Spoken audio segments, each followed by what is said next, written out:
Hər vaxtınız xeyir olsun, əziz dəyərli izləyəcəyimiz. Hər zaman olduğu kimi səhərlərin ən maarifləndirici və ən informativ telahiyyəsi olan Xoş Sabah saat 10:00 göstərsə, bu demək ki, MTV Azərbaycan televiziya kanallarının ekranlarında bizim növbəmizdir. Mən Gülnar Səhliyarının təqdimatında yaxın 2 saat ərzində bir çox mövzularla bağlı əhatəli həm maariflənəcək, həm də sizlərin maarifləndirilməsi rol oynayacaq ki, proqramımızın ayrılmaz hissəsi var ki, mütəmadi xüsusi bacarıqları, xüsusi əl işi olan insanları, xanımları, bəyləri studiyamızda dəvət etməyə çalışır ki, onların həm kiçik bizneslərinə dəstək olaq, həm də eyni zamanda onları daha böyük auditoriya, daha böyük kütləyə çatdırmağa çalışaq və tanıtmağa çalışaq ki, bugün də bizim əl işi bölməmizin xüsusi bir qonağı var ki, qadın aksesuarları dizayneri Hicran xanım Quliyeva studiyamızın əl işi bölməsinin özəl qonağıdır.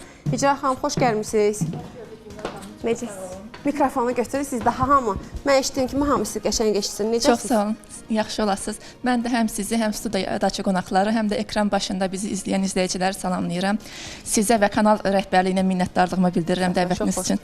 Çox xoşdur. Əslində əl işlərinin hamısı bir-birinə çox qəşəngdir. Çox sağ olun. Hələ mən baxmağa çalışıram, görüm hansı əl işi hansıdır, necədir, nəcürdür. Burada həm düşünürəm ki, çox gözəldir həqiqətən. Həm gəlinlik, aksesuarlar var. Bunların hamısının əl işləridir. Bəli, ləçəklər də hazır deyil, hamısı əl işidir. Simlərə özüm belə forma verirəm.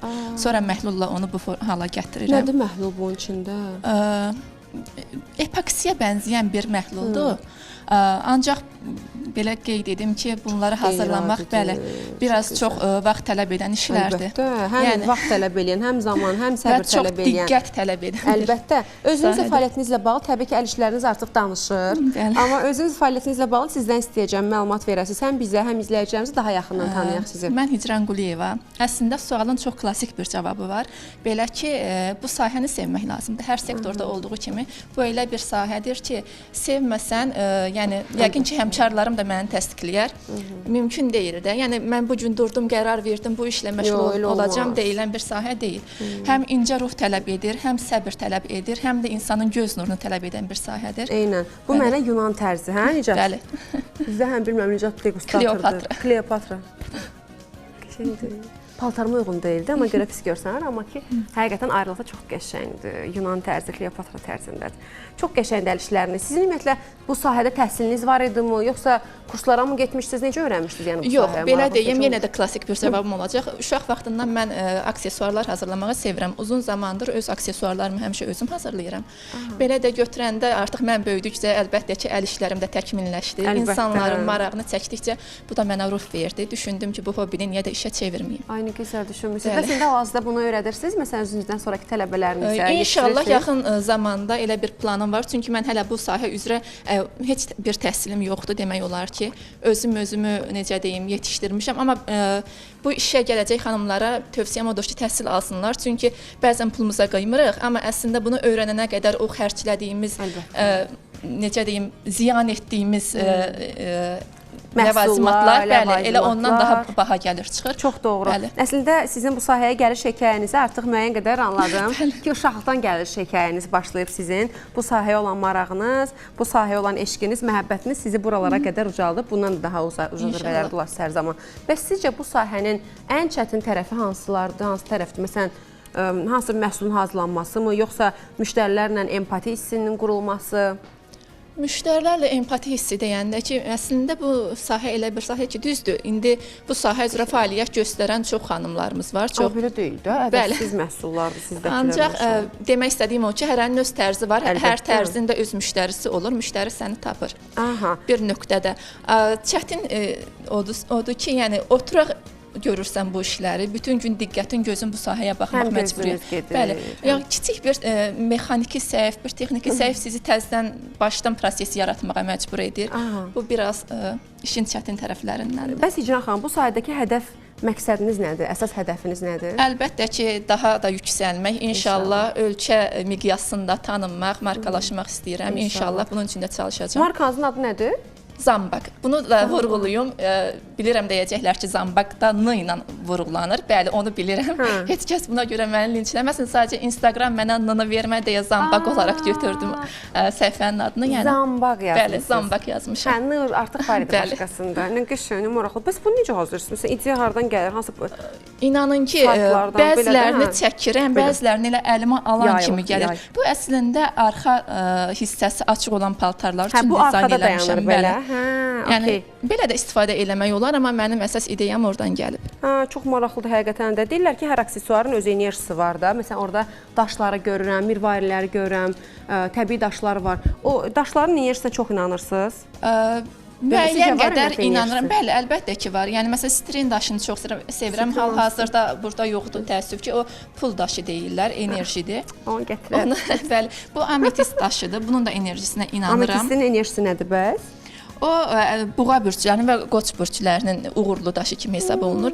Amma yenə də məsələn müştəri mənə müraciət eləsə, desə ki, mənim bürcüm budur, mənim uğurlu daşımdan mənə bir aksesuar hazırla. Əlbəttə ki, onu girir araşdırıram və onu alır edirəm. Ki, bu mənim daşımdır. Mənim daşım aslı indi. Sizə elə, bəli, ametist elə sizə gedir. Budur, hə, ametist daşı bənövşə, qəşəng görsən. Bəli. Daşların enerjisi həqiqətən də bütün dünya üzərində təsdiqlənmiş mövzulardandır və mənə çox maraqlıdır ki, bəzən belə deyək də, müəllimələrdən soruşanda ki, hansı şagirdi çox istəyirəm, deyir, hamısı mənim balalarımdır. Pedaqogumuz burada təsdiqləyər mənim bəlkə də sözümü.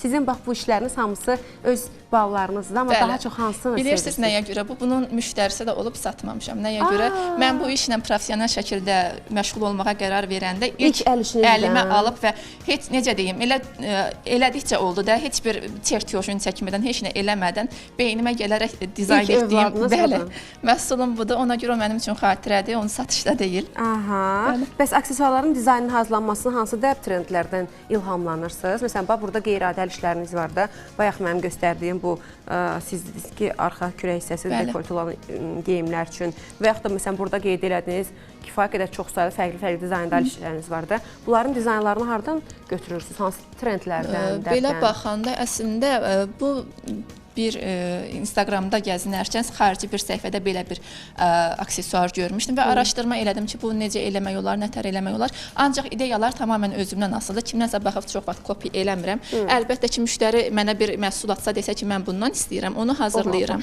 Amma ki, belə baxanda hər biri öz ideyamdır, kopi deyil. Hazırlanması ümumiyyətlə nə qədər vaxt aparır? Məsələn, bax, bayaq göstərdiyimiz hansıydı o, bu Yunan tərzi olan. Burada yəni bunların sayı biraz müəyyən qədər az olduğuna görə bu biraz az vaxtımı aparıb. Amma məsələn bu elə olub ki, 2 günümü aparıb. Çünki bu proseslərdən keçir bu hala gələnə qədər. Məhlula salırsan, qurudursan, onu sonra şirəli qalır, onu təmizləyirsən, rəngləmək. Şirəli qalması qurudursunuz rəng onun. Bəli, sonra onu spirtlə təmizləyirsən, sonra bu hala gətir. Simlərlə işləmək ümumiyyətcə həm əllər üçün çətindir. Bəli, həm də ki, vaxt tələb edən bir. Bu gün nə hazırlayacaq canlı efirdə? Bugün hematit daşlarından boyunbağı hazırlamaq istəyirəm. Bax elə bu daşlardandır, amma forması fərqlidir. Bu bəylər üçün daşdır, yoxsa? Yox, xanımlar da istifadə edə bilər, onun bir mənası. Yəni, bəli, rəng olaraq elədir. Çox qəşəngdir. Bugün hazırlayacaq efir vasitəsilə izləyəcəyimiz çatdıracaq. Bir də mən nəyə soruşum? Qızıl tərkibli, məsələn, bu məhsulların və yaxud da bu məhsulların qızıl tərkibli olanı var, yoxsa ancaq burada yoxdur, amma necə deyim, sifarişlə eləmişəm. Eləmişsiniz. Ümumiyyətlə, biznes qurmaq nədən başlamalı sizcə bu sahədəki biznesdən danışıram? Bu sahədəki biznesdən. Bu sahədəki biznes, yəni, yenə deyirəm, düşünürlər ki, bu sahədə çox dizayner var, amma yenə də dediyim kimi, hərənin öz stili var, fərqlidir. Ona görə yəni qərarlı olmaq lazımdır, istəkli olmaq lazımdır. Məncə belə bir söz var, deyir, işini sevdinsə uğur qaçınılmazdır, uğur səni izləyir. İnşallah bir gün məni də tapar, hələ ki yeni addımlamağa başlamışam. Ancaq özümə inamım çoxdur, çünki həvəsim və istəyim çoxdur. İnşallah uğurlarınız bol olsun. Nişan xanım, elə bizim orada qonaq otağını danışsaq belə, bizim dəyərli rejissorumuz, operatorlarımız göstərəcəklər gedişatı ki, biz də görək sıfırdan hansısa məhsulu bir neçə dəqiqə, bir neçə saat yarımı necə hazırlayacaq bizim dəyərli icra xanım. Bugün biraz, necə deyim, həm sizi yormamaq üçün, burada həm də efir olduğuna görə, yəni biraz asan yola qaçmışam. Bir dənə sadəcə boyunbağı hazırlayacağam. Amma əlbəttə ki, bunlar biraz daha mürəkkəb olan aksesuarlar biraz çox vaxt aparır. Əlbəttə, hamısı əl əməyi göz nurdur. Bu arada onu qeyd edim ki, Can xanım əli dolu gəlib. Bizim qonaqlarımız üçün özəl hədiyyələrimiz olacaq. Zambaq aksesuaristdən və rahatlıqla efirin sonlarına doğru hər kəs öz aksesuarlarını seçəcək və sosial şəbəkəsində paylaşıb dəyərli Can xanıma orada da dəstək olmağa çalışacağıq. Mən isə keçirəm qonaq otağına, çünki qonaqlarımın təqdimatına səbirsizlənirəm. Dəyərli izləyəcəyimiz, elə proqramımızın bu yerində qeyd edeyim ki, verilişimizin dəyərli bir qonaqları var ki, artıq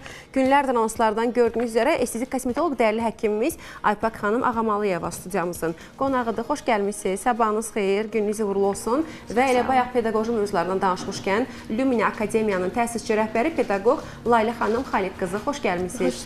Sabahınız xeyir, gününüz uğurlu olsun. Necəsiz? Çox sağ olun. Mənim rejissorum mənə təsdiq versin, mən keçim əyləşimdə qonaqlarınızı götürəcəm. Keçə bilərəm. Keçim. Keçim qonaqlarımın yanına. Salamlaşaq onlarla səhər-səhər. Yuxularından bir oyadaq onları. Sabahınız xeyir təkrar. Əl işlərindən gəlirəm. Əl işlərinə marağınız necədir sizin? Ayrılıqda da, yəni pedaqoji təhsilinizdən, pedaqoji sahənizdən əlavə. Normal, özüm də məşğul olurum bəzi hallarda, yəni hobbi olaraq. Nə hazırlayırsınız? Yox, hazırlamaq deyil, sadəcə olaraq maraq dairəsi olaraq araşdırıram, belə deyil. Aha, aydındır. Sizin də sahəniz Aypak xanım, onsuz da əl işidir başdan ayağa. Zaten. Bütün sizin əl işiniz başdan ayağa əl işidir. Sizin sahəniz əl işidir, məlum məsələ. Estetikada bir əl işidir. Bəs o kosmetoloji prosedurlardan əlavə boş zamanlarınızda bu cür gözəl əl işləri hazırlayırsınızmı? Təəssüf. Zaman tapa bilmirsiniz də, yəqin ki, məlum məsələ. Keçmiş Qurban Bayramımız mübarək. Hər zaman gözəl günlərimiz bol olsun bütün xalq olaraq. Aypak xanım, ümumiyyətlə xanımlardan hər zaman, dörd tərəfiniz xanımlardan məlum məsələ. Azərbaycan xanımlarının kosmetologiya marağı gündən-günə daha da artır. Əslində bu tərəfdən sevindirici bir haldır və heç kim yaşlanmaq istəmir. Hamısı ki, dərsi gözəl olsun, siması təravətli olsun, yaşı daha gənc görsənsin. Sizcə bu səbəbi nədədir? Bəlkə də sosial şəbəkədir, bunu hər kəs də görürlər, yenidən istəyirlər. Ehtiyacı olmayan xanımlarımız da belə üst tuturlar kosmetoloqa. Gənc yaşda, mən bunun tərəfdarı deyiləm bir kosmetoloq olaraq. Ümumiyyətlə, mənim yanıma 18-25 yaş arası gələn pasiyentlərim olarkən, onlarla maarifləndirici söhbətlər aparıram.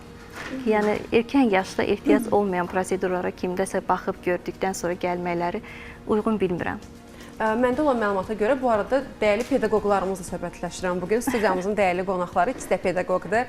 Məndə olan məlumata görə sizin sahənizdən əlavə özünüz həm də pedaqoqsunuz. Pedaqoji fəaliyyətiniz olub, kifayət qədər pedaqoji təhsiliniz də var ki, mənə çox maraqlıdır. Yəni, nə əcəb məhz estetik kosmetologiyanı seçdiniz? Yəni, həyatınızın hansı hissəsi sizi bu tərəfə cərəyan elətdirdi? Həyatımda çox dəyişikliklər oldu. O yüzdən özümü bu sahədə tapdım. Uşaq yaşlarımda çox sevirdim ağ xalatı. Qismət olmamışdı.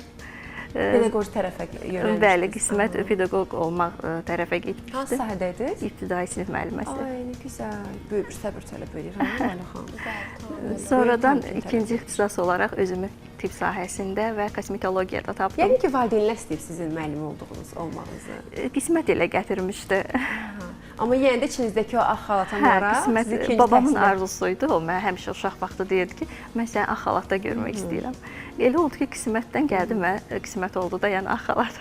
Ümumiyyətlə günümüzdə bax, estetik kosmetologiya bir mənalı baxış yoxdur da, yəni bir çox müzakirəli mövzudur, belə deyək. Estetik kosmetologiya nədir və bu sahəyə nələr daxildir sizdən? Bu sahə haqqında çox geniş danışmaq lazımdır, maarifləndirmək lazımdır. Buna çox üstünlük verirəm. Mənim zamanımın çoxu maarifləndirici söhbətlərdən gedir pasiyentlərimdə. Estetik kosmetologiya fərqlidir. Sırf kosmetologiya fərqlidir. Kosmetologiyaya 18 yaşdan müraciət edə bilər xanımlar. Bura nə aiddir? Dərinin solğun, yorğun olması və yaxud da ki, elə xanımlar var ki, 18 yaşı var, xanımın dərisində sorunları var. Yəni, ləkə var, səpkilər var, dəri problemləri var. O müraciət edərkən kosmetoloqa biz baxırıq ki, xanımda hansı problem danışıq əsnasında bilirik ki, hansı sorunlar, narahatçılıqları var. Çox zaman vitamin və mineralların çatışmamazlığı səbəbindən 18-25 yaşında xanımların üzündə yorğun üz sindromu, dəri solğunluğu, freşin itməsi, cansız görünməsi olur. Biz onda yönəldirik laboratoriya, həmin xanımın müəyyən analizlər götürürük. O analizlər əsasında biz onu lazımdırsa, bizim ixtisasımız deyil. Biz onu yönləndiririk dermatoloqa. Bəli, dermatoloqa. Əgər dərisində heç bir sorun yoxdursa, narahatçılığı yoxsa, yorğun, cansız bir dəridirsə, biz onu daxildən müalicə aparırıq, vitamin və mineralların veririk və üstdən də bio və mezolarla Yəni daha çox məsləhətləri məsələ biolar, Bio və- təbii kokteyllər bəli. istiqamətində verirsiniz. Mən həmişə demişəm ki, indi Lalə xanım, yəqin ki, mənim sözümü təsdiqləyirsiniz. Siz özünüzü təsdiqləyirsiniz, Səfa xanım, bəlkə də fikirləriniz mənə çox maraqlıdır. Mən həmişə deyirəm ki, hər sahənin öz iz quruluşu olur. Məsələn, müəllimənin müəllimə bir duruşu olur da. Məsələn, mən niyəsə bilmirəm, müəlliməni uzun dırnaqlarda, belə iri dodaqlarda düşünmürəm də. Düşünürəm ki, müəllimənin bax elə Lalə xanım kimi bir tiparda olmalıdır. Lalə xanım, sizin sahəniz çox ağır, çox məsuliyyətli bir sahədir. Məlum məsələ, siz də mütəmadi uşaqlarla çalışırsınız. Ümumiyyətlə, Luminiya Akademiya haqqında istəyəcəm əhatəli bir məlumat verək. Daha sonra sizin bu sahəyə marağınız haqqında soruşacağım. Təbii ki, olar. Luminiya Akademiya mən uşaqlıqdan bəri olan bir arzum idi. Gələcəkdə bir tədris mərkəzi açacağam. Amma həmişə geri plan atırdım ki, nə vaxtsa ertələyirdim.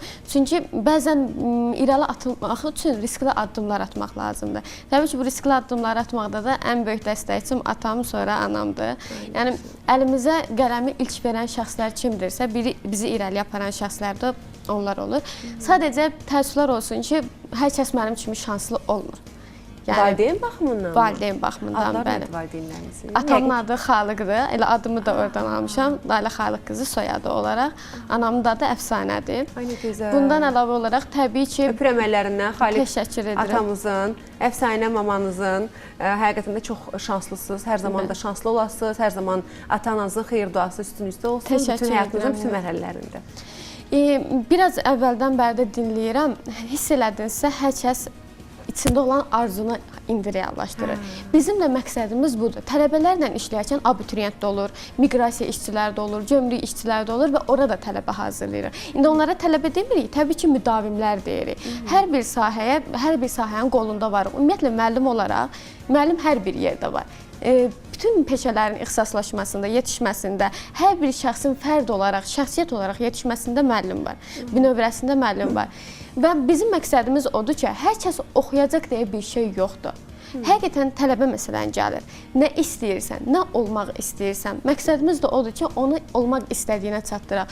Məsələn, Luminiya Akademiyasını yaradanda da sırf bu niyyətlə, bu məqsədlə yaratmışam ki, zaten adını da oradan alır, işıqlı deməkdir. Luminescensiya sözündən götürülüb. Mən özüm fizika müəllimi oxumuşam bakalavrım. Bakı Dövlət Universitetində. Hal-hazırda da orada magistr təhsilimi bitirirəm. Yenə də bu iş üzrə gedirəm. Yəni onlara işıqlı bir gələcək tərtib eləmək, amma ki doğru bir istiqamətlə.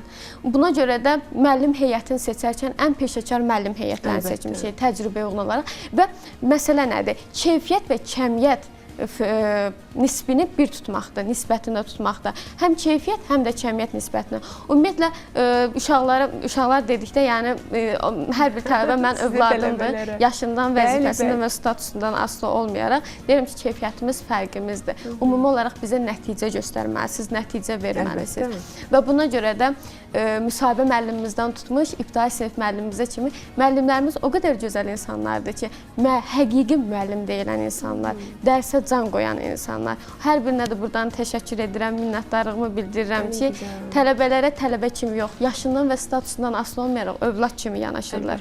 Neçə müddət fəaliyyət göstərir Luminiya Akademiya? Luminiya Akademiya, mən özüm müəllim olaraq artıq 4 ildir fəaliyyət göstərirəm.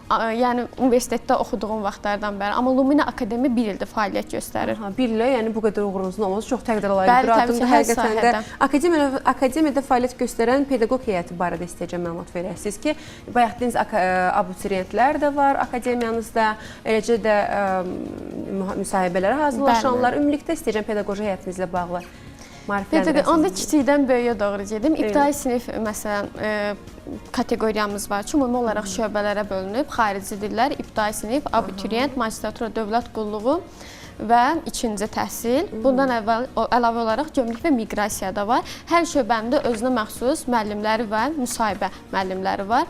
Ümumiyyətlə, birazdan yəqin ki, onlarla bağlı da ətraflı məlumat istəyəcəksiniz.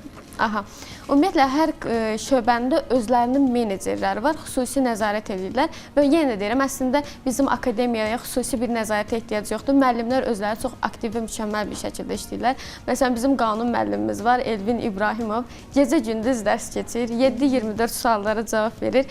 Mən özüm də elə bir müəllim olduğum üçün saatdan asılı olmayaraq, bəzən deyirəm ki, istirahət edeyim, bu qədər işləmək olmaz. Məsələn, Rəşad müəllim var, sabaha kimi Rəşad Əliyev, Azərbaycanın bir nömrə müsahibə müəllimidir. Səhərlərə kimi dərs keçir. Deyirəm, müəllim, yetər artıq eləməyin.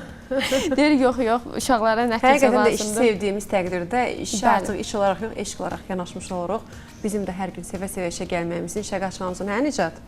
İşə qaçmamızın səbəbi odur ki, Murad da orada, Hikmət mənim də orada, hamımız orada işə qaçırıq ona görə ki, işi sevirik. Həqiqətən də işi sevdiyimiz təqdirdə şəlaləni də unutmaq olmaz, görsən. Oradasınız, amma demək lazımdır. Bütün komandamız, həqiqətən.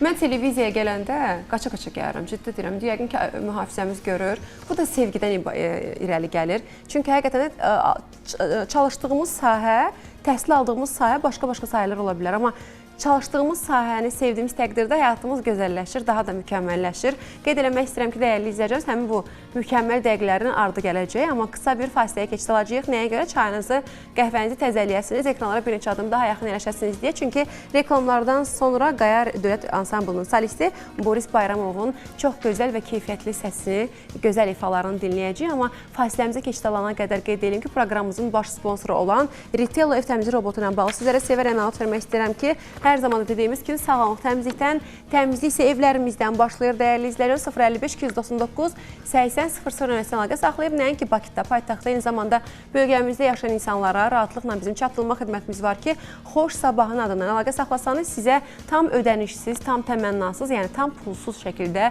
təqdimatımız olacaq ki, sizin bir zəng qədər yaxınlığınızdayıq. Evinizin nəfəs alması üçün, eyni zamanda ən dərində olan kirləri, tozlara, liginləri, hətta ev heyvanlarınızın tüklərini belə ən qısa zamanda, ən bir neçə saniyədə, ən yaxın saniyələrə təmizləmək istəyirsinizsə, bizim Ritello təmizlik robotundan siz də tanış olmalısınız ki, qeyd etdiyimiz kimi alman mühəndisi dəqiqlə dizayn edilmiş və tibbi məhsul statusunu daşıyan, evinizin nəfəs almasını təmin edən bu inqilabi robot sistemindən tanış olmaq mütləq hər birimizə vacibdir. Elə günü bugün bu dəqiqə əlaqə saxlasanız, sizə bir neçə dəqiqə ərzində və yaxud da bir neçə gün ərzində rahatlıqla çatdırılma xidmətimizdən yararlana bilər bizim peşəkar komandamız. Tanıtım çarxını izləyə qayıtdan sonra qaldığımız yerdən daha da gözəl formada davam edəcəyik. Alma addımlar geldi, o yandan kölge düştü. Alma addımlar geldi, o yandan kölge düştü. İnanma senden ayrı kalam, sen varsan sayar ben de varam. Olsaydı demeye bir cemegam, gittin yara zar geldi. Alma addımlar geldi, köyüne aldım dar geldi.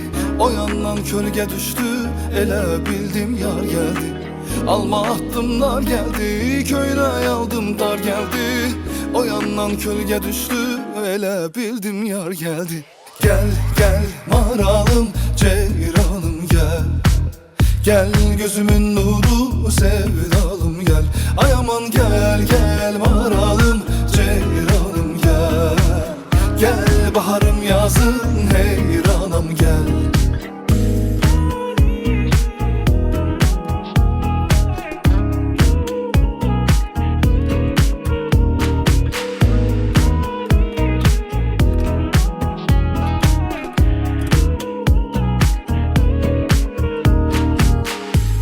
Gözləyirəm yarın gəlməyini, gəlib bu halımı görməyini. Hər aşığın var bir gözlədiyi, fərq etməz qış ya bahar gəldi. Alma addımlar geldi, köyüne aldım dar geldi. O yandan kölge düştü, ele bildim yar geldi. Alma addımlar geldi, köyüne aldım dar geldi. O yandan kölge düştü, ele bildim yar geldi. Gel gel maralım, ceyranım gel. Gel gözümün nuru, sevdalım gel. Ay aman gel gel maralım, ceyranım gel. Gel baharım yazın, heyranım gel.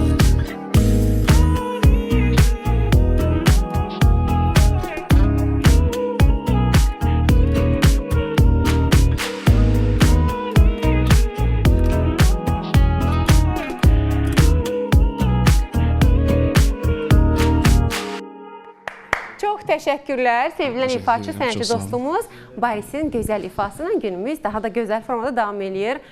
Xoş gəlmisiniz. Çox sağ olun, xoş Sabahınız gördük. xeyir. Hər birinizi salamlayıram, iştirakçılarınızı da Gününüz salamlayıram. uğurlu olsun. Bütün operatorlarımızı salamlayıram.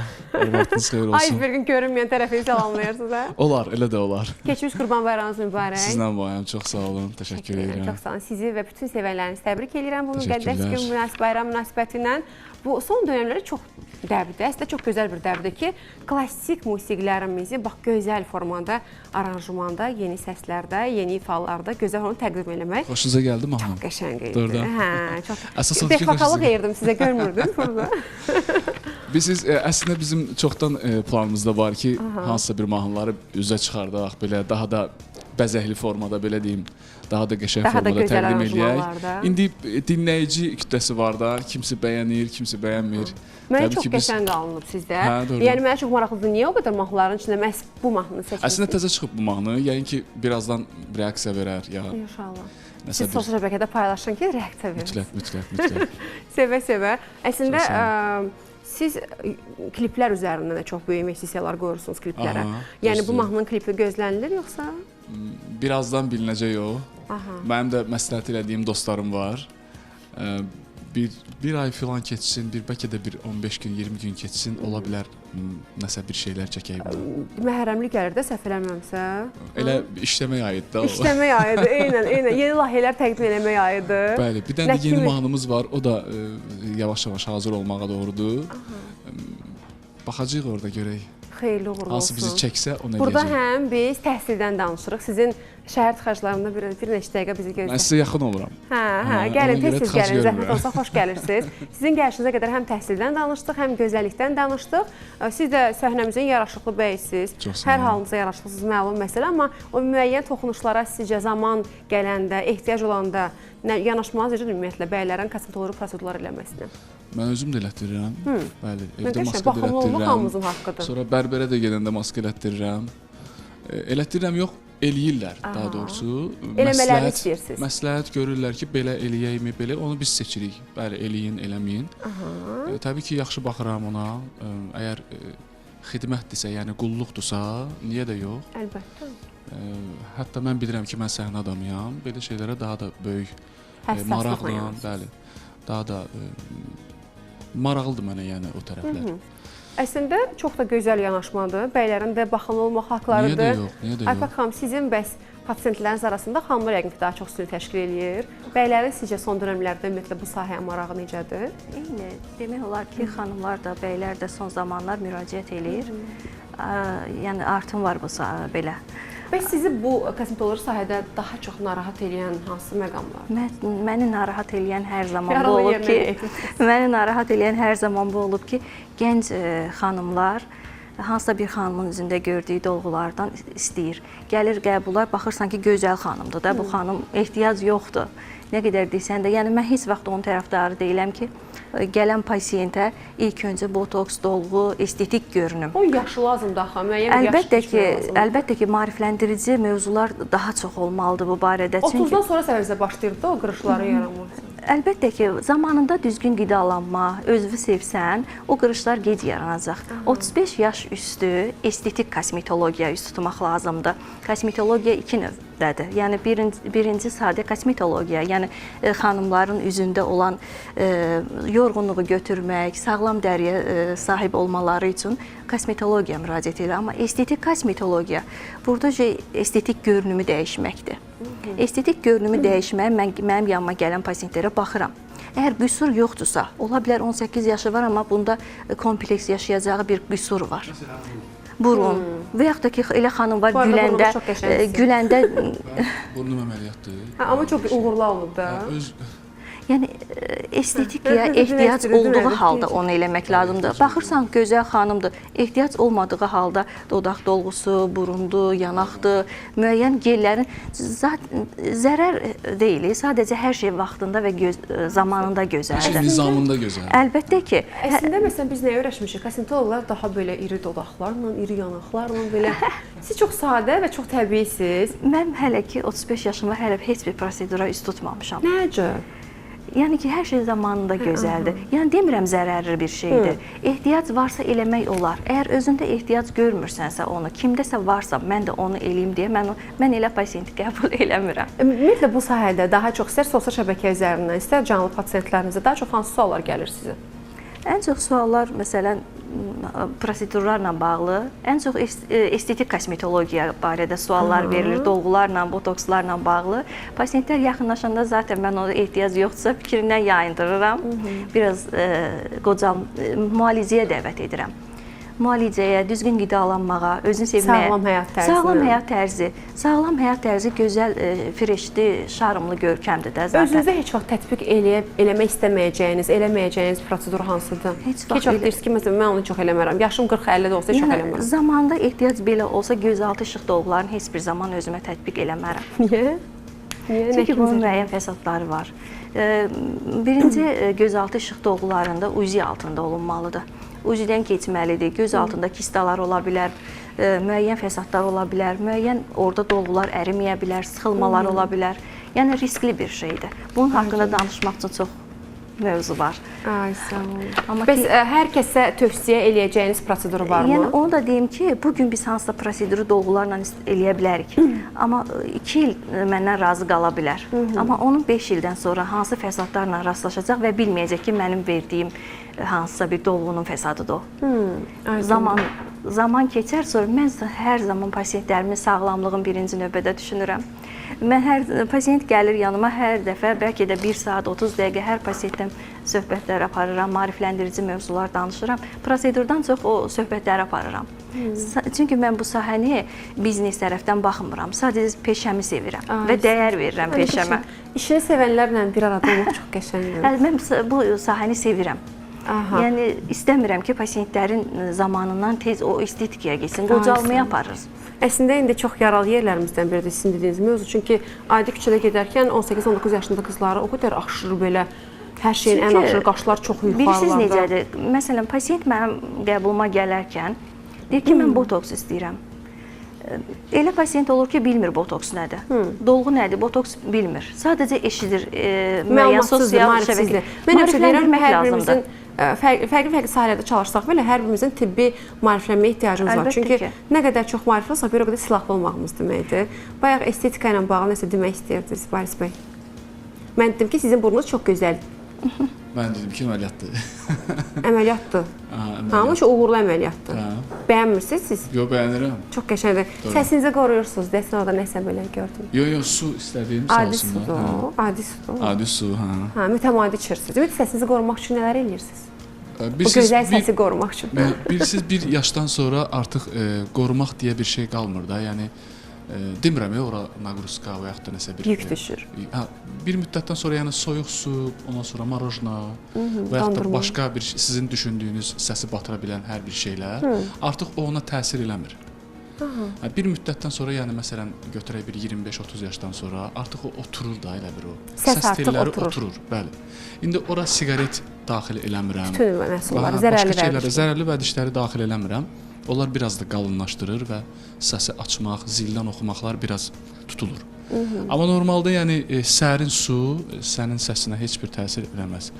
Demirəm də buzla dolu bir su olsun, yox. Amma sərin su, normal sərin su, yəni incitməz o səni, rahat ol. İstənilən halda, siz də hər zaman sosial şəbəkələrdə görürəm, paylaşırsınız ki, tütün məhsulları, zərərli vərdişlər istənilən halda çox pisdir və pis vərdişlərdir. Ona görə tabakomaniyadır, narkomaniyadır, alkoqolizmdir. Bu zərərli vərdişlərdən hər birimiz hər zaman uzaq qalmalıyıq, dəyərli xanımlar və cənablar. Hər kəsin bayaq olduğu sahə gəliş hekayəsini danışdım. Sizlə uzun illər tanısam belə, ilk dəfə də canlı efir bölüşürəm və sizə hər zaman televiziyadan izləyəndə verməklərini istədiyim, apajların ünvanlamağını istədiyim həmin o sual səsləndirmək istəyirəm. Bu sahəyə gəliş hekayəniz ən başdan. Qayda ən başı. Bir neçə dənə veriliş olub bildirmişəm. Sizdə də bildirə bilərəm. Sevə-sevə. Siz ilk öncə onu valideyn kəşf eləyir evladda onu. Təbii ki, mənim də atam tez rəhmətə getdiyi üçün, Allah ölənlərinizə rəhmət eləsin. Mənim anam kəşf eləyib onu məndə. Mən də evdə bir qazan olub, qazanın qapağını götürmüşəm. Efirdə, bilmirəm, unutmuşam indi o, kimsə ifa elirmiş. qazanın qapağını götürüb belə yaram anam aman amayan belə bir şeylər ifa eləmişəm. Anam da bu musiqi ruhlu bir insandır. O da onu düşünüb ki, yəni bu uşaqda nəsə var. Və üstündən bir neçə vaxt keçəndən sonra, yəni görüb ki, mən yavaş-yavaş oxuyuram evdə, hansısa mahnı dinləyirəm, ifa edirəm, özümlükləşdirirəm. Bizim yanımızda musiqi məktəbi var idi. Və mənim anam mənə apardı o musiqi məktəbinə. Orada da müəllimələr yoxladı. 2 yaşınızdan? Hardasa 10 yaşım falan belə olar. Bəlkə də 9 olardı. Ondan sonra musiqi məktəbində müəllimlər... O vaxt etibarən artıq musiqi hekayəniz başlamış oldu. Bir istoriya oldu, hə, düzdür. Nə bilim, həyatdır da. Daha sonra artıq peşəkar səhnələrdə... Daha sonra əlbəttə bizi məktəbdə xora yazdılar, xor sinifinə yazdılar. Xorda bizim nailiyyətlərimiz oldu. Daha sonra bizim Türkiyə səfərimiz oldu, Moskva səfərimiz oldu. Və belə gəldik, çıxdıq da. Sonra universitet oldu. Sonra başqa festivallar oldu. Universitet öz sahənizdə təhsil aldınız? Bəli. Burada çünki baxın, məsələn, bayaq Akif xanım deyir ki, mən həkim olmaq istəyirdim, müəllim oldum, sonra ikinci təhsil aldım. Yox, mənim ikinci heç bir sahəm olmuyor. Belə bir musiqini... Ancaq elə gözümü açanda musiqi içindəyəm. Elə də, mən musiqi... Sizcə ümumiyyətlə bu sahədə, bizim sahə deyək də buna, bu bizim camiada, show biznes bizim deyil artıq. Show biznes sahəsində, ümumiyyətlə sənət dünyasında populyar olmaq üçün nə lazımdır? Çox çətindir. Populyar olmaq üçün insanların sevdiyi musiqini ifa etmək lazımdır. Populyar olmaq üçün çox şeylər üst-üstə düşməlidir. Yaxşı səsin olmalıdır, yaxşı görkəmin olmalıdır, yaxşı mahnı seçməlisən və dayanmadan işləməlisən. Xalqın, insanların istədiyi musiqini bilməlisən ki, bu insan nə istəyir, onu verməlisən ona. İnsanlar nə üçün darxıb, onu verməlisən ona. Təbii ki, orada demirəm bu dəqiq tutacaq, yox. O da şans məsələsidir. Eynən. Şans məsələsidir. Heç gözləmədiniz mahnılar ilə Türkiyə? Bəli, efirdən kənar bayaq danışırdıq. Belə şeylər mütləqdir, yəni.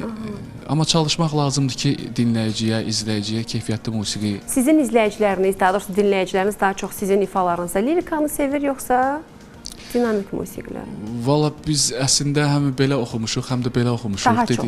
Daha çox düşünürəm ki, lirikanı daha çox sevirlər. Az sonra mən gözəl bir mahnı ifa edəcəm sizin üçün. Ruhumuz gözəlləşəcək sayənizdə. Ruhumuz gözəlləşirsə, beynimizi də unutmamalıyıq dəyərli izləyicilərimiz. Beynimizin də qidalanması üçün mütləq hər birimizin fərqli sahələrdə də olsa, istənilən halda təhsilin olması mütləq vacibdir. Layla xanım bu sözümü təsdiqləyər. Xarici dil biliyinin günümüzdə olması çox təqdirlayiq bir addımdır. Valideynlər övladlarının xarici təhsillərinə, xarici dil biliklərinin daha doğrusu olmasına mütləq zamanında üzərinə düşülməlidir. Hansı ki, sizin akademiyada xarici dillər tədris edilir və eyni zamanda tədris olunan xarici dillər arasında müəyyən tələb olunan dillər də var ki, ümumilikdə hansı xarici dillər tədris olunur və daha çox tələbat hansınadır, Layla xanım? Daha çox tələbat beynəlxalq dil olduğu üçün ingilis dilidir. İkinci yerdə isə Çin dili və Koreya dilləri üstünlük tutur ki, bu da karyera baxımından daha çox üstünlük təşkil eləyir. Ümumi olaraq bizdə xaricdə təhsil xidməti də mövcud olduğu üçün artıq dil baxımından da istənilən universitetə göndərəndə, məsələn, tutaq ki, bir tələbə gəlir və deyir ki, mən İngiltərədə oxumaq istəyirəm və elə universitetlər var ki, IELTS tələb eləyir və yaxud da ümumiyyətlə bunlar da 3 kateqoriya üzrə bölünür. Universitet daxili olan müsahibələr, məsələn, elə universitetlər var ki, xarici ölkələrdə olan universitetlər IELTS tələb eləmir. Amma elələr var ki, şərt olaraq IELTS tələb eləyir və yaxud da ümumi dil bilirliyi tələb edirlər və burada bizim bu xidmətimiz mövcuddur ki, tələbələri xaricdə təhsilə göndərməklə yanaşı, yəni onlara sənədləşmə, ümumiyyətlə qəbula köməkliyi ilə yanaşı xarici dil biliyini də aşılayırıq. Və xarici dil biliyi ümumiyyətlə fikrimcə bir çıxqan biz ölkədə bundan geridəyik. Aha, bir çıxqan geridəyik. Mən nəyə soruşum? Daha çox ümumiyyətlə insanlar hansı məqsədlərlə dili öyrənməyə marağı var? Karyera, şəxsi inkişaf, yoxsa təhsil? İlk öncə karyera, sonra şəxsi inkişaf baxımından üstünlük tuturlar. Aha, kurslar əsasən sıfırdan başlayanlar üçün keçərlidir, yoxsa? Hər yaş qrupu mövcuddur. Sıfırdan başlayanlar üçün də və müəyyən, məsələn, işə başlayanlar üçün də ümumi olaraq hər yaş kateqoriyası var. Akademiyada tətbiq olunan dillərdə çox müəyyən öz metodikalarınız var? Bizim müəllimlərimizin əksəriyyəti metodikalarla keçirilir Ermənistanda? üzr istəyirəm, bizim müəllimlərimizin əksəriyyəti xaricdə yaşayan müəllimlərdir və xüsusi olaraq seçmişik ki, onları dil öyrətmə metodları daha fərqli olur. Azərbaycanlıdırlar, amma xaricdə yaşayırlar. Bu şəkildə onlayn platform üzərində tələbələrlə əlaqə qururlar və hər birində özünə xas xüsusi metodları var. Və tələbəyə görə də hər tələbənin də psixologiyası dəyişir. Eyni tələbələr müxtəlif psixologiya maliklər əlbəttə hər individualdır. Və müəllim də normal olaraq hər tələbəyə yaxınlaşma üslubu fərqli olur. Ona uyğun metod tətbiq etməyə çalışır. Siz bayaq qeyd etdiniz ki, hətta sizin akademiyada dövlət qulluqçusu olmaq istəyənlər üçün də gözəl təşəbbüsləriniz var. Hansı ki, bu çox gəncin xəyalıdır. Hansı təşəbbüslər ərsəyə gətirirsiniz orada? Məsələn, tələbələr universiteti bitirdikdən sonra nə işləyim deyə bir sual yaranır. Bu zaman təbii ki, dövlət qurumlarına üstünlük tuturlar. Nə qədər vaxt aparır? Uğurlu nəticə olması üçün nələr keçirsiniz ümumiyyətlə dərslərdə? Sıfır baza tələb. Ümumiyyətlə dövlət qulluğu 2 hissədən ibarətdir. Test mərhələsi və müsahibə mərhələsi. İlk öncə test mərhələsindən keçməlidirlər. Test mərhələsi isə 4 fənn üzrə tərtib olunur və burada 2 kateqoriya var. A kateqoriyaları və B kateqoriyası. A kateqoriyası və B kateqoriyası. B kateqoriyası ilkin heç bir stajı olmayan başlayan şəxslər üçündür. İnzibati vəzifələrdir. Və burada DİM-in özündə, Dövlət İmtahan Mərkəzinin özündə imtahan verirlər. İmtahan 4 fəndən təşkil olunur. Ümumi 100 sualdır. Məsələn, fənlər isə qanun, məntiq, informatika və Azərbaycan dilidir. Qanun fənnindən 40 sual düşür, məntiqdən 30, informatika və Azərbaycan dili fənlərindən isə 15 sual düşür. Və bunun yaxşı tərəfləri odur ki, abituriyent imtahanlarında olduğu kimi səhv düzə aparmır. Tələbələrin alternativləri daha çoxdur. Və hər hansı bir fəndə sıfır olma təhlükəsi də yoxdur. Yəni sıfır olsa belə qəbul olunur. Ümumi keçid balı keçmək lazımdır. Keçid balını keçdikdən sonra artıq istədiyi dövlət qulluğuna keçid balını keçdikdən sonra ikinci mərhələ gəlir. Test müsahibə mərhələsi. Müsahibə mərhələsində 3 kateqoriya üzrə vəzifə təlimatı, qanunvericilik və dünya görüşü. İstədiyi məsələn Təhsil Nazirliyini istəyir və yaxud da Müdafiə Təhsil Nazirliyi, Ədliyyə Nazirliyi hər hansı bir qurumu və yaxud idarəni istəyirsə, ora müsahibəyə getməlidir. Müsahibəyə də təbii ki, müəllimlərimiz tərəfindən hazırlaşırlar. Buna müsahibəyə hazırlaşdıran bizdən Rəşad Əliyevdir.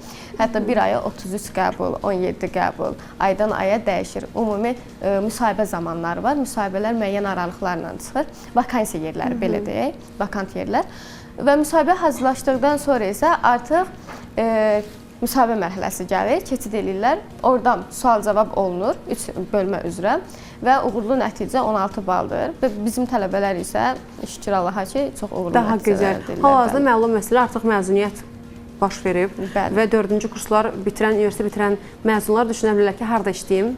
Yəni bu düşünürlər ki, bu sualı cavablandırdıq. Dövlət qulluğuna işləmək istəyirsinizsə, dövlət qulluğuna çalışmaq istəyirsinizsə, rahatlıqla Lümünya Akademiyaya müraciət edə bilərsiniz. Bayaq qeyd etdiniz ki, abituriyentlər də hazırlaşdırırsınız. Abituriyentlər hansı ki, həm birinci, həm də ikinci təhsil üçün də müraciətlər olurdu yəqin ki. Daha çox sahə olaraq hansı sahəyə müraciət edirlər abituriyentlər?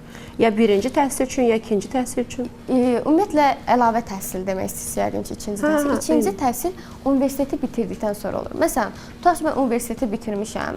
Amma bu sahədə xoşbəxt deyiləm. Amma bu sahədə xoşbəxt deyiləm. İkinci təhsil alırım. İkinci təhsil. Ümumiyyətlə, Respublikamızda ödənişsiz təhsil bir dəfə olur. Yəni bizə sunulan təklif sadəcə bir dəfə olur. Təklif olunan, təklif olunan bir dəfə olur. Və əlavə təhsil ödənişli təhsildir. Universitetdən universitetə də dəyişir. İstənilən sahə üzrə var. Məsələn, biz əsas Bakı Dövlət Universiteti hüquq və psixologiya üzrə hazırlaşdırırıq. Burada isə test mərhələsində olur. Yenə 4 fəndən imtahan verməlidir tələbə. İmtahan verdikdən sonra məsələn, Bakı Dövlət Hüquq təhsili 4 ildir və illik ödənişlə 5500 manatdır.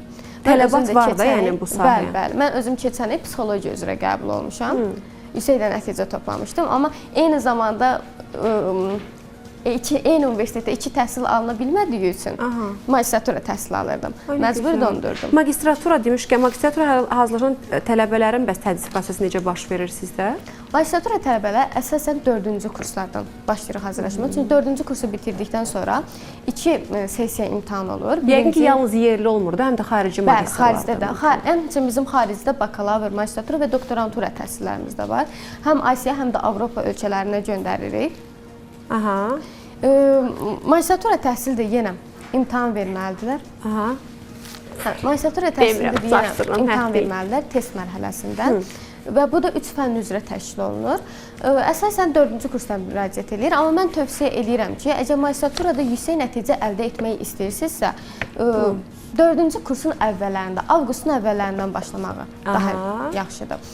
Çünki kollegium imtahanları gəlir və tələbələr çatdıra bilmirlər hazırlıq dərslərini oxusunlar, yoxsa kollegiuma hazırlaşırlar, semestr imtahanlarına hazırlaşırlar və bu da tələbədə böyük stres və gərginlik yaradır.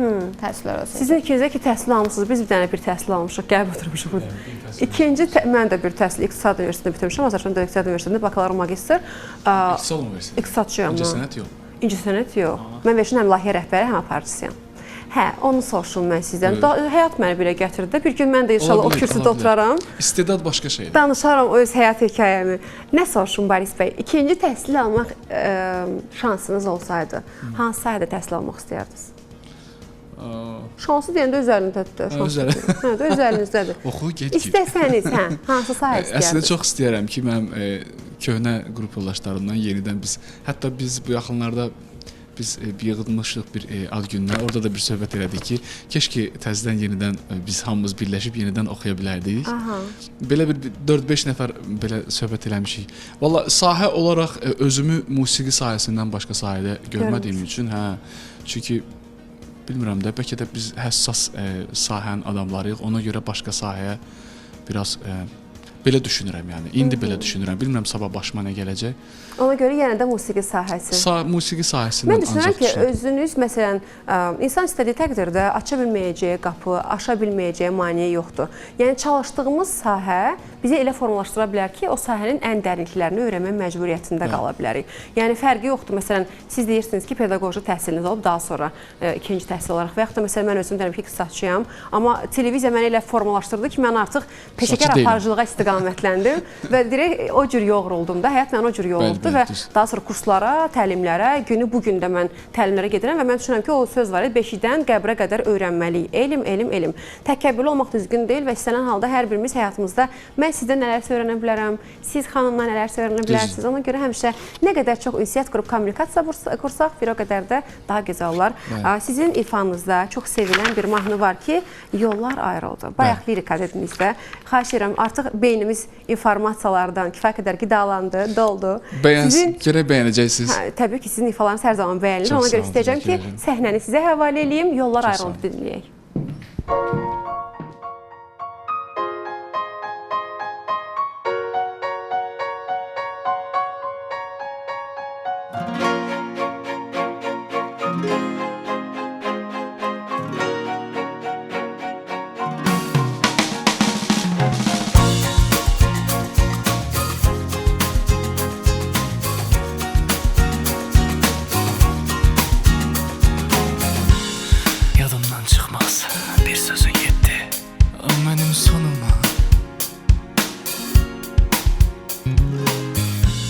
Nədəndir bilməmən gözəl günlər düşür yadıma. Sən söyləsənə, barışsaq son dəfə, mən də getməsəm. Qorxuram tək qalmaqdan, bilirəm sən də üzülürsən. Məni öz fikrindən döndərirsən. Yox, istəmirəm mən bu sevgini, söndürdün sən. Yollar ayrıldı, tənha qaldı, qalmadı, alınmadı, son bir söz qaldı. Yollar ayrıldı, tək tənha qaldı, qalmadı, yaşanmadı, bax qəlbim yandı. Yollar ayrıldı, tək tənha qaldı, qalmadı, alınmadı, son bir söz qaldı. Yollar ayrıldı, tək tənha qaldı, qalmadı, alınmadı, bir derdin vardı. Severken doymur en derin hisler, çökür kanıma. Nedendir bilmem ayrılık çattı özün vanına. Geldik sonuna. Yanan ışıklar mənə göz vururdu ki, Keçirsən qarşımdan sən bilmədən düşünmürsən ki niyə öz fikrindən dönmədin sən Gedirsən məndən çox uzaqlara gözləmirsən Yollar ayrıldı tək tənha qaldıq olmadı Alınmadı son bir söz qaldı Yollar ayrıldı tək tənha qaldıq olmadı Yaşanmadı bak kalbim yandı Yollar ayrıldı tek tenha kaldık olmadı Alınmadı son bir söz kaldı Yollar ayrıldı tek tenha kaldık olmadı Alınmadı son bir söz kaldı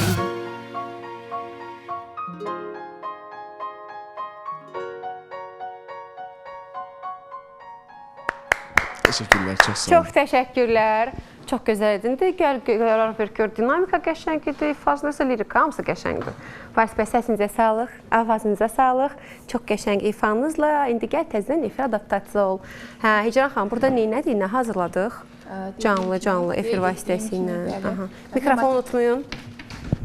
Qeyd etdiyim kimi hematit daşlarından ibarət bir boyun bağı hazırladım və bildiyiniz kimi bu aralar gold və silverin sintezi dəb olmuş haldadır. Qızılı və gümüş rənglərin.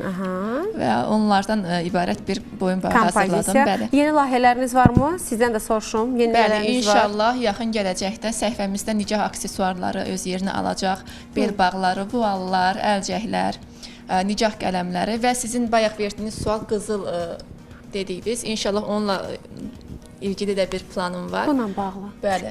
Bizim qızlarımız türk filmlərinə baxırlar. Mən bayaqdan tərcüməçilik edirəm hamısını. Bəli. Yəni bununla ilgili, bununla bağlı. Bəli. Yəni sifarişlə olunur, bu başqa söhbət, amma özümün dizaynlarım var ki, artıq ona zərgərlik lazımdır. Belə alınmır. Onun üçün artıq səhifə böyüdükcə artıq səhifəmizdə onlar da yerini alacaq. Aha, türk seriallarına çox baxırsınız? Yox, əslində baxmıram. Əslində baxmırsınız. Yəqin ki, hamı da bu belədir. Mən ona görə ümumiyyətlə motivasiya xarakterli kitablar çox tez-tez oxuram. Hətta bizim MTV-də mini kitabxanamızda həmin o motivasiya xarakterli kitablarımız var. Bizim otaqdadır da, necə nəyə baxırsan? Bizim otaqda var. Hə, orada mən hamısı Azərbaycan dilindədir. Niyəsə bilmirəm, türkçə kitab oxuyan kimi sözlərimin arasına türkçə sözləri əlavə edirəm. Bilmirəm, ona görə Azərbaycanca gəlmir. Artıq olub da belə. Artıq çox insanlar da belə olub, yerini alıb. Acırıyalıq. Ona görə heç olsa biz kütləvi informasiya vasitələri olaraq, televiziya olaraq düzgün dilimizi təbliğ eləyə gəlin dostlar. Bütün qonaqlarımdan da xahiş edirəm. Düzdür Baris bəy? Baris bəy mənə məncə dəstək olacaq bu mövzuda. Hə, bütün mövzularda mən dəstək ol xahiş edirəm. Siz biz tərəfdənsiniz, biz tərəfdən çox sevindim. Çünki siz də bütün gün kütlələrin qarşısındasınız, böyük auditoriyaların qarşısına çıxış edirsiniz və mən düşünürəm ki, biz hər hansı bir sözdə belə, hər hansı bir sözü aksentlə desək, səhv desək, ləhcə ilə desək, təbii bütün ləhcələrimiz gözəldir, dəyərlidir, əzizdir, bütün dilbər güclərimiz dəyərlidir, amma Azərbaycan dilini zədələməyək. Azərbaycan dilimizi gözəl təbliğ eləyək hər zaman olduğu kimi. Hə, izləyicilərə, müştərilərinizə nə kimi tövsiyələriniz var, dəyərli Hicran xanım? Tövsiyə deyəndə müştərilərə mənim tövsiyəm, yəni baxsınlar, görsünlər. Əlbəttə ki, hər kəsin zövqü başqadır. Bəyənə bilərlər, bəyənə bilməzlər. Bəyənənlər buyurub müraciət eləsinlər. İnsanlara necə deyim, aid xüsusi dizaynlarımız da olur, şəxsə özəl. Onlar da müraciət eləyə bilərlər ki, bu dizayn sırf məndə olsun. Mənim gördüyünüz kimi tərzim çox böyük şeylərdən ibarət deyil. Daha minimalist aksesuarlar hazırlamağa çalışıram. Yəni daha eyni tonda. Bəli, yəni sevənlər var, daha necə deyim, böyük aksesuarlar sevənlər var, böyük daşlar sevənlər var. Onlar da sifarişlə qəbul edirəm, ancaq belə öz tərzim, öz yaradıcılığım minimalizm üzərindədir. Siz təhsilinizi bu istiqamətdə almışdınız, dediniz? Xeyr, mən xarici dillər, ingilis fakültəsi bitirmişəm. Yenə başqa sahədə. Bəli, yəni mən təhsilimi Gürcüstanda bitirmişəm. Sizin bura gətirdi sizi. Bəli, Gürcüstanda bitirmişəm, mən orada böyümüşəm. Tbilisi Dövlət Universitetində bitirmişəm təhsilimi, ancaq yəni şərait, həvəs bu tərəfə gətirdi. Eynən. Bəs abituriyent vaxtlarınızı necə xatırlayırsınız? Neçənci sinifdən abituriyent kimi hazırlaşmağa başladınız? Necə abituriyent kimi? Əlbəttə ki, çox həyəcanlı vaxtlar idi. Bunu yəni izah eləmək sözlə mümkün deyil. Qarşında bir arzum var, bir necə deyim, hədəfim var, ancaq məhdula doğru gedir. Nə qədər insan hazırlaşsa da hər zaman o həyəcan, o biraz da uşaqlığın verdiyi o həyəcan insanı boğur. düşünürsən ki, necə olacaq. Mən elə bilirdim məsələn, imtahandan sonra o nəticələrin çıxmağını gözləyəndə elə bilirdim həyatın sonudur. Çünki düşünürdüm ki, artıq oxusam da bunun mənə bir qatqısı yoxdur. 1 il ən azı mənim 1 ilim gedəcək əgər bacarmamışamsa. Yox, yaxşı düşünün, yaxşı düşünün. Ona görə də hər kəsə tövsiyəm odur ki, pozitiv olsunlar, özlərinə güvənsinlər. Belə əgər sən düşünürsən ki, yaxşı hazırlaşmışam, bu artıq qaramsarlığa ehtiyac yoxdur. Atlardan bir misal var, deyir, sən ağa, mən ağa, inəkləri kimsə ağa. Yəqin eşitmişsiniz də bu sözü. Yəni, düzdür, biz hər zaman televiziya məkanlarında təhsilin nə qədər vacib bir məqam olduğunu vurğuluyuruq, amma hər kəs təhsilli olacaq deyə bir məfhum yoxdur, dəyərli izləyəcəniz. Məsələn, mən, Allah bütün balaları qorusun, mən 2 övladımın ikisində də təhsilin olmasını çox istəyərəm, amma onlar peşə yönümə maraq olsa, mən heç onlara qarışmaram da. Yəni, tək ki, həyatları xoşbəxt olsun. Çünki hal-hazırda abituriyentlərin bu universitetə qədəm qoyduğu dönəmlərdədir. Ona görə dəyərli valideynlər, bizi izləyən əziz valideynlər, övladlarınızı rahat buraxın. Yəni imtahanlardan sonra bəzən biz eşidirdik, yaxı mənim abituriyent vaxtında qəbul olmasan evə gəlmə. O cür şiddət lazım deyil uşaqlara. İstənilən halda abituriyentlər çox həssas dönəmdən keçirlər.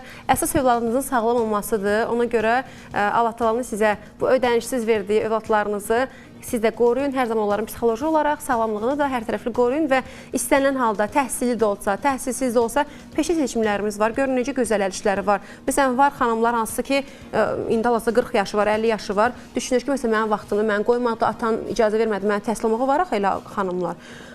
Bu cür əl işləri hazırlayıb satışını eləyə bilərsiniz. Gözlətmədə özünüzə karyera qura bilərsiniz, biznesinizi qura bilərsiniz. Niyə də olmasın? Yəni, həyatda əgər yaşayırıqsa, yeni günə qədəm qoymuşuqsa, nəfəs alırıqsa, bu bizim üçün yeni bir şansdır. Sözün əsl mənası. Bəli, bir şey qeyd edim ki, düzdür, bunların hamısı doğrudur. Hər kəs başqa peşələrlə özünə karyera qura bilər, amma tələbəliyin, universitet həyatının insan həyatına çox böyük qatqısı var. Sosiallaşma baxımından, digər baxımlardan, bəli. Bu da düzdür. İnşallah arzu edirəm ki, bütün abituriyentlər, bütün şagirdlər hamısı tələbə olsun, universitet həyatını yaşasın. İnşallah, inşallah. Biz də arzulayırıq. Hər zaman Azərbaycanımız gündən-günə daha da gözəlləşsin.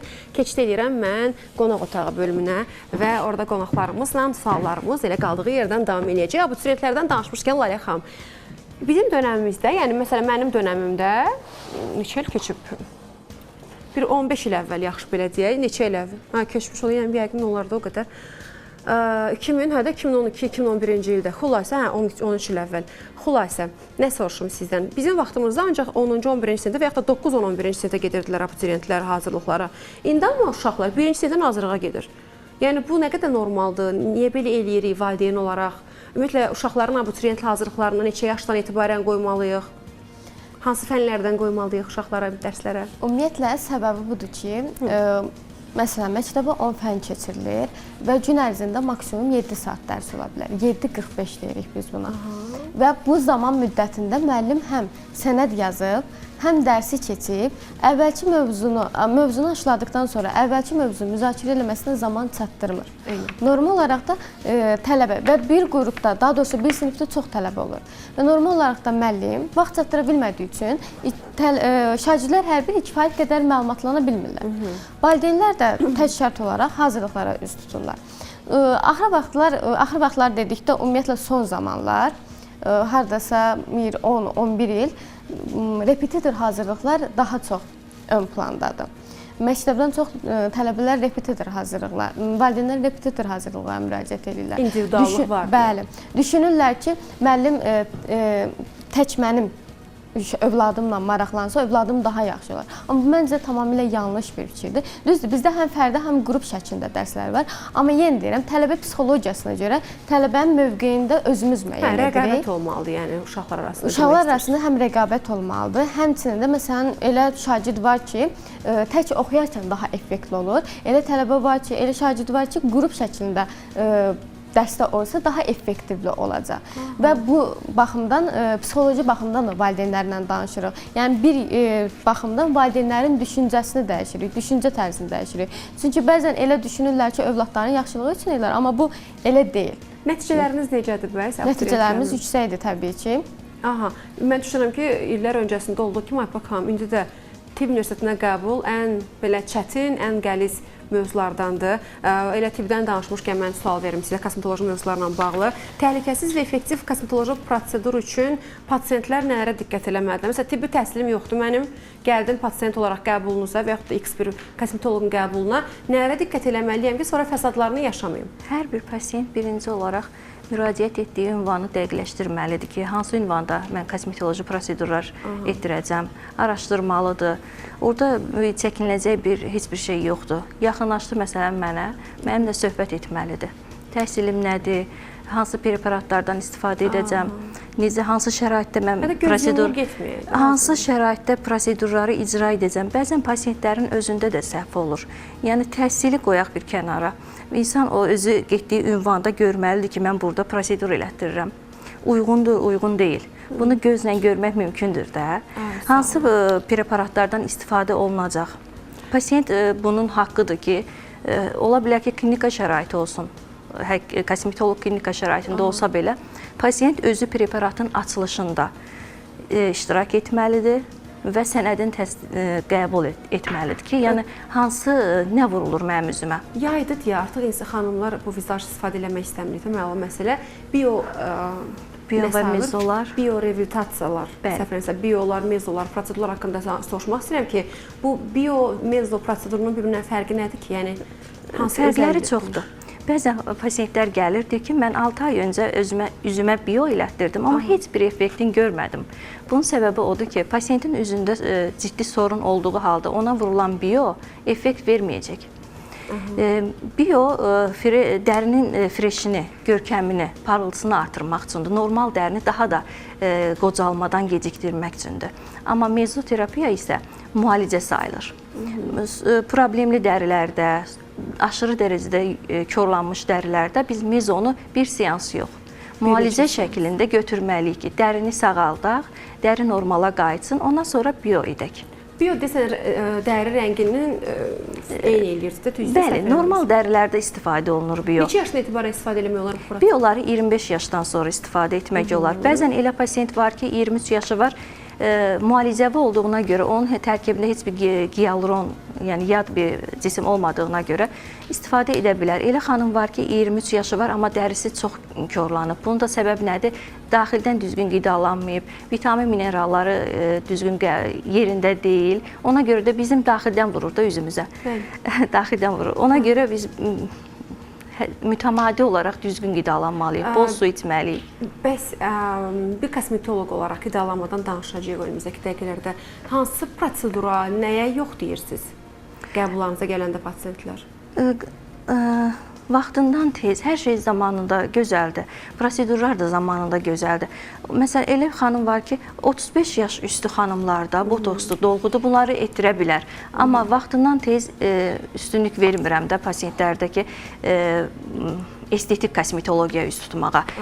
Üzündə sorun varsa, kompleksi varsa, problemi varsa, estetik qüsuru varsa, onu aradan qaldıra bilərik. 18 yaşda da ola bilər bu. Yəni iş prinsipiniz yalnız öz dəst xəttiniz üzrə gedir. Bəli. Bəs pasiyentlərinizə ümumilikdə nəyi tövsiyə eləyərdiniz? Ümumi danışdığınız mövzularla bağlı soruşsam. Tövsiyə eləyərəm ki, hər zaman özlərini sevsinlər, birinci özlərini sevsinlər, qidalanmalarına diqqət etsinlər, yuxu rejimlərinə diqqət etsinlər. İnsan özünü sevəndə zaten gözəl olur. İllər öncəsində bir mövzu var idi ki, preparatların keyfiyyətsizliyi.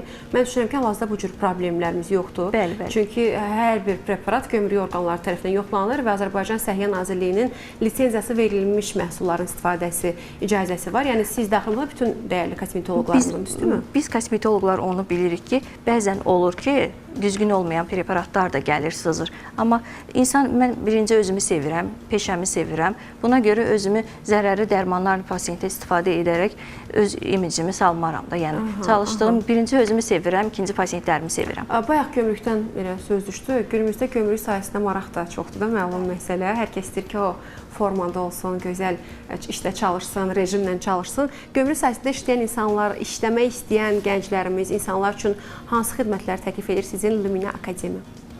Gömrük sahəsində işləmək istəyən insanlar ümumiyyətlə 30 yaş altı olmalıdır. 30 yaş üzəri təəssüf ki, imtahana girə bilməz və bəzi ixtisas məhdudiyyətləri var. Yenə 3 fəndən normal olaraq hal-hazırda bütün imtahanlar test mərhələsi ilə götürülür. 3 fəndən imtahan verilir. Qanunvericilik, gömrük qanunvericiliyi, məntiq və dünya görüşdən. Ümumi keçid balını keçdikdən sonra isə Orada hüquqi bilik vacibdir? Yox, əsas gömrük qanunvericiliyidir. Və keçid balını keçdikdən sonra keçid balı 80 baldır. Müsahibəyə daxil olurlar. Əsasən də dövlət qulluğundan fərqli olaraq əvvəlcədən getmək istədiyi yeri müəyyən edə bilir. Vakant yeri. Aha. Bəs miqrasiya imtahanlarına qəbul prosesi necə aparılır? Yəni hansı dərslər təşkil olunur? Miqrasiya imtahanında test üsulu ilə təşkil olunur. Birinci mərhələ test və müsahibə mərhələsindən ibarətdir. 5 fəndən imtahan verirlər. Miqrasiya qanunları, təbii ki, burada konstitusiya və qanunvericiliyin bir hissəsi də var. Məntiq, informatika, Azərbaycan dili və dünya görüşü, tarix. Ümumi keçid balı isə 70 bal təşkil edir. 70 bal keçdikdən sonra müsahibə mərhələsinə daxil ola bilirlər. Ay nə gözəl. Bugün də bu mövzuları öyrənmiş olduq dəyərli izləyicilərimiz. Mən düşünürəm ki, bugün mən şəxsən bir çox mövzuları öyrənmiş oldum. Əminəm ki, izləyicilərimizə çox böyük fayda olmuş olduq dəyərli izləyicilərimizə. Elə yeni mövzulara keçənə qədər sizdən istəyəcəm, sizin pasiyentlər siz tərəfdə olur da, məlum məsələ. Hə, siz tərəfdə olan şagirdlərinizə nə kimi tövsiyələriniz var dəyərli Lalə xanım? Şagirdlərimə tövsiyəm odur ki, tək şagirdlər yox, bizdə müdavimlər də olur. Müdavim nədir? Bayaq da bizdə müdavim. Müdavim hələ də təhsilini davam elətdirmək istəyən İkinci insanlar. təhsil kimi məsələn? Tam da ikinci təhsil kimi yox.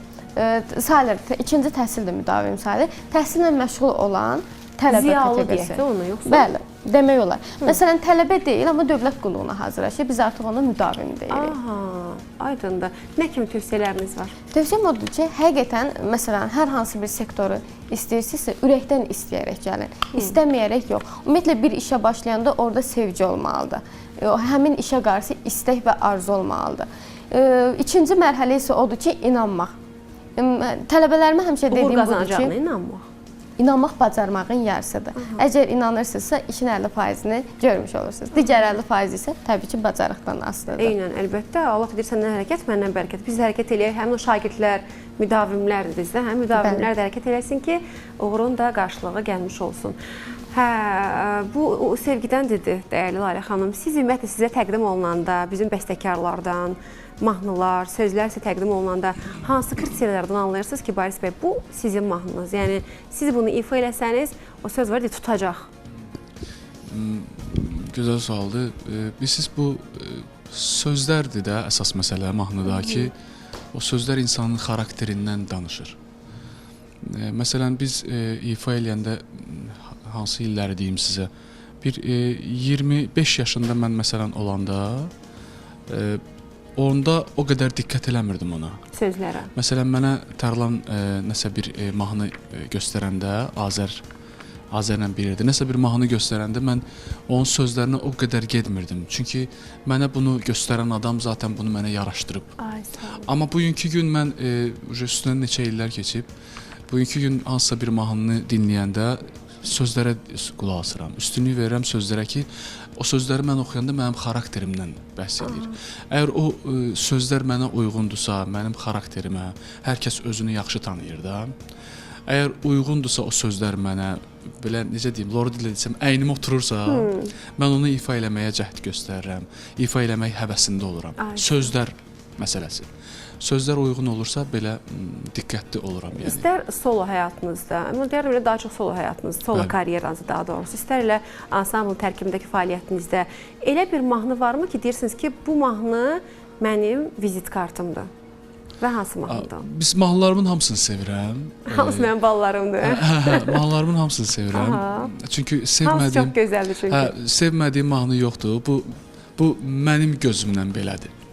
Sevmədiyim mahnım yoxdur, yəni sevib ifa eləmişəm. Bayaqları xanım da dedi ki, sevgi göstərmək lazımdır. Mən də o ifa etdiyim mahnıların hamısına doğrudan da sevgi göstərməyə çalışmışam. Sevgimdən vermişəm. Belə deyim. Ona görə mahnılarımı bir şey qoymuram, yəni sən burada qal. Sən burada qal, sən burada, sən burada. Yəni daha çox məsələn düşünürsüz ki, Baris olaraq mənim daha çox populyarlaşmağıma səbəb bu mahnı oldu. Məsələn, çox baxış olan mahnım var, çox sev. mahnısı var. Onun daha çox baxışı var. Amma aromatik var. O müğənnilər, aparıcılar olan. Onun az baxışı var. Sözsüz ki, aromatik mənim üçün daha orada biz çox əziyyət çəkmişdik. Əlbəttə. 2 ay əziyyət çəkmişik orada. Bir hamının 2015-ci ildə biz çox 2 aya yaxın əziyyət çəkdik. Aygün xanımı gözlədik biz. Yəni o gözləməyə dəyərdi. Hə, dəyərdi, doğrudan da dəyərdi. Və bir ayda onun montajı oldu. Yəni çox vaxtımızı apardı. Ona görə o Məncə o da sizin vizit kartıdır. Bəli, o mənə daha doğmadır, daha yaxındır. Çox əziyyət çəkmişik, əlbəttə, hə, çox. Məlum məsələ, sizin bir ifanızda Zərər mahnısı var ki, sonda onu dinləyəcəyik sizdən. Ümumiləşdirib həm yeni layihələrinizlə, həm sizi sevənlərlə əlaqəli nələr demək istəyərdiniz sevənlərinizə? Sevənlərimin sabahı xeyir olsun. Hamısı indi dayanırlar.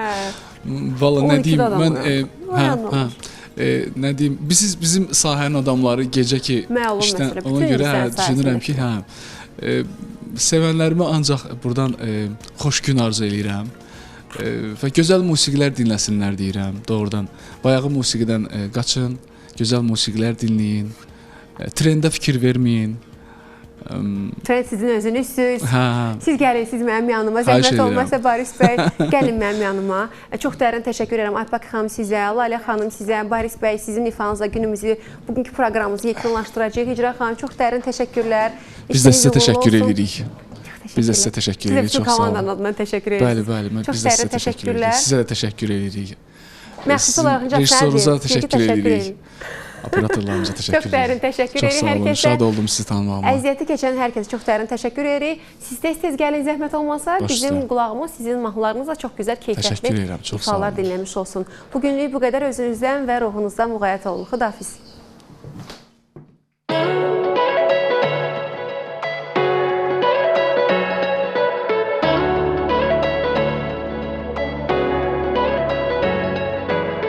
Deyirsə zərər gedəni saxlama, gedirsə səhər gecəni ağlama, qatacaq kədərin o sənin ağrına, dilinin zəhərin bir gətir ağlına. Dərmanlar çarə olmaz yarama, yoxsansa onlar işə yaramaz. Sənə qısqanıram ya dəlini, alt üst etmişsən düzənimi. Başqa insanlar da məni arama, dəyişmərəm mən həmin adamam. Sanırdın səni sevir o, ancaq tək özünü sevəndi. Sanırdın xeyir verir o, ancaq ki zərər verəndi. Sanırdın qalacaq tək o, ancaq ki ən tez gedəndi. Yaranı sağaldardı o, indi isə zərər verəndi.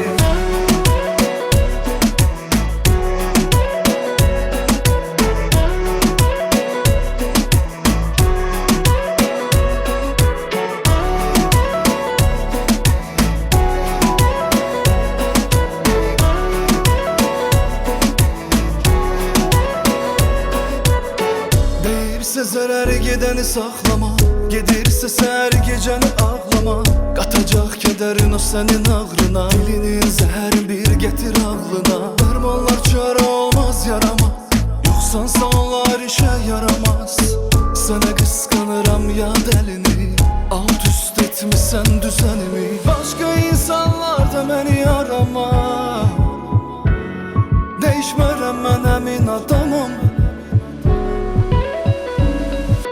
Sanırdın səni sevir o, ancaq tək özünü sevəndi. Sanırdın xeyir verir o, ancaq ki zərər verəndi. Sanırdın qalacaq tək o, ancaq ki ən tez gedəndi.